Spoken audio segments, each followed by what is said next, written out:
7 കൊല്ലത്തിനിടെ ഇത് 6ാം തവണയാണ് കേരളത്തിൽ നിപ വൈറസ് ബാധ സ്ഥിരീകരിക്കുന്നത്. മാസങ്ങളുടെ ഇടവേളയിൽ മലപ്പുറത്ത് ഇക്കൊല്ലം 2ാം തവണയാണ് നിപ സ്ഥിരീകരിച്ചത്. വൈറസിന്റെ ഉറവിടം കണ്ടെത്തുന്നതിൽ അടക്കം ഉണ്ടാകുന്ന പ്രതിസന്ധിയാണ് രോഗബാധയെപ്പറ്റി മുന്നറിയിപ്പ് നൽകുന്നതെന്ന് ആരോഗ്യവകുപ്പിനെ പിന്നോട്ട് വലിക്കുന്നത്.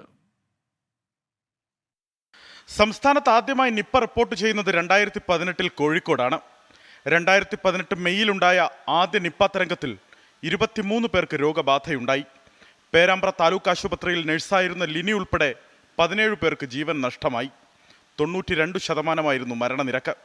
2019 കേരളത്തിൽ വീണ്ടും നിപ്പ സ്ഥിരീകരിച്ചു. എറണാകുളം സ്വദേശിയായ 23-കാരനായ എഞ്ചിനീയറിംഗ് വിദ്യാർത്ഥിക്കായിരുന്നു രോഗബാധ.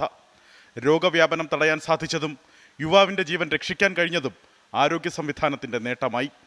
2021 കോഴിക്കോട് ചാത്തമംഗലത്ത് മുന്നൂരിൽ നിപ്പ വൈറസിൻ്റെ 3ാം വരവുണ്ടായി. കൂടുതൽ വ്യാപനം തടഞ്ഞുകൊണ്ട് രോഗത്തെ ഫലപ്രദമായി പ്രതിരോധിക്കാൻ സാധിച്ചെങ്കിലും 12 വയസ്സുകാരൻ്റെ ജീവൻ നിപ്പ കവർന്നു. 2023 കോഴിക്കോട് വീണ്ടും 2 ജീവനുകൾ നിപ്പ അപഹരിച്ചു. മലപ്പുറത്ത് ഇക്കൊല്ലം ഇത് 2ാം തവണയാണ് നിപ്പ സ്ഥിരീകരിക്കുന്നത്.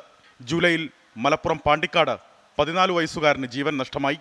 1.5 മാസത്തിനിപ്പുറം വണ്ടൂർ നടുവത്ത് 24 വയസ്സുകാരനും നിപ്പ മൂലം ജീവൻ നഷ്ടമായി. കൃത്യമായ ഇടവേളകളിൽ കേരളത്തിൽ രോഗബാധ റിപ്പോർട്ട് ചെയ്യുന്നുണ്ട്.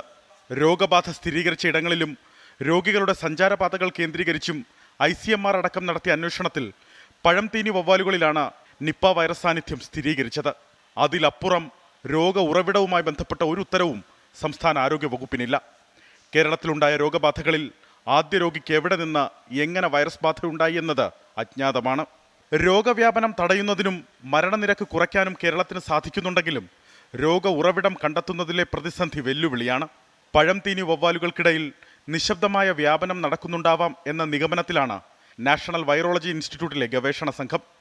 കേരളത്തിൽ കാണപ്പെടുന്ന 33 ഇനം വവ്വാലുകളിൽ 7 ഇനം വവ്വാലുകൾ വൈറസ് വാഹകരാകാമെന്ന് വിദേശ പഠനങ്ങൾ പറയുന്നു. കേരളത്തിൽ ഇതുവരെ നിപ്പ വൈറസ് സാന്നിധ്യം സ്ഥിരീകരിച്ചിട്ടുള്ളത് പഴംതീനി വവ്വാലുകളിലും.